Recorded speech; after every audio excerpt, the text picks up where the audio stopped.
Andijon viloyatida Yoshlar kelajagimiz jamg'armasining viloyat filiali tomonidan oliy ta'lim muassasalari bitiruvchi talabalari bilan uchrashuvlar o'tkazilmoqda. Andijon davlat tibbiyot instituti hamda Andijon davlat universitetining bitiruvchi yoshlar uchun tashkil etilgan o'quv seminarlar yoshlar tadbirkorligini rivojlantirish, ularning g'oya va tashabbuslarini qo'llab-quvvatlash hamda bandligini ta'minlashga qaratildi. Tadbir Yoshlar kelajagimiz jamg'armasining viloyat filiali, tijorat banklari hamda e-auksion.uz platformasi mutaxassislari ishtirokida o'tkazildi. Seminar davomida ishtirokchi yoshlarga tadbirkorlik faoliyatini boshlash va rivojlantirish bo'yicha amaliy ko'nikmalar, imtiyozli kredit olish tartiblari hamda mavjud imkoniyatlar atroflicha tushuntirib berildi.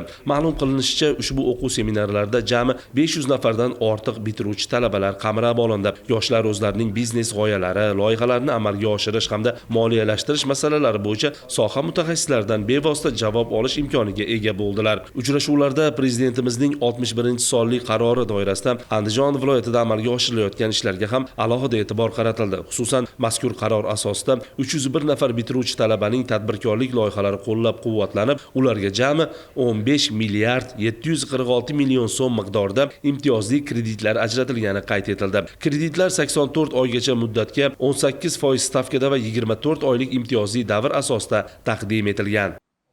Yoshlar kelajagimiz jamg'armasi loyihasi asosida Andijondagi barcha oliygohlarda seminarlar tashkil qilyapti. Seminarlardan asosiy maqsad 61-sonli qarorda, ya'ni imtiyozli kreditlar ajratish, ana shu institutlardagi bitiruvchilarga imtiyozli kreditlar ajratish masalasidagi loyihalar. Bundan tashqari, ana shu bitiruvchilarga tadbirkorlik faoliyatini yo'lga qo'ymoqchi bo'lgan bitiruvchi yoshlarimizga auksion masalalari bo'yicha ham kengaytirilgan seminarlar va tushunchalar berildi. Bunda asosiy yoshlarimizdan kelib tushayotgan savollar ana shu auksion platformasidan ro'yxatdan o'tish, qolaversa auksion platformasida bularga berilayotgan imtiyozlar, ana shu yerlarda bugungi kundagi bo'lib to'lash muddatlari, imtiyozlari haqida savollar bo'ldi va tushuntirib berdik.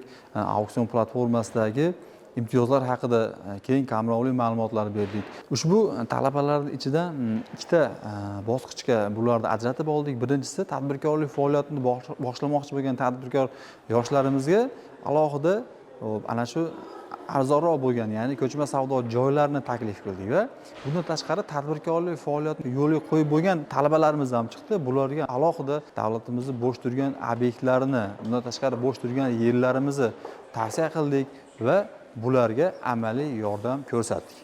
Ta'kidlangandek, bunday o'quv seminarlar yoshlarning tadbirkorlikka qiziqishini oshirish, ularning mustaqil biznes faoliyatini yo'lga qo'yish hamda bandligini ta'minlashda muhim ahamiyat kasb etmoqda. Mazkur tadbirlar kelgusida ham izchil davom ettirilib, yoshlarni qo'llab-quvvatlashga qaratilgan amaliy chora-tadbirlar yanada kengaytirilishi belgilandi.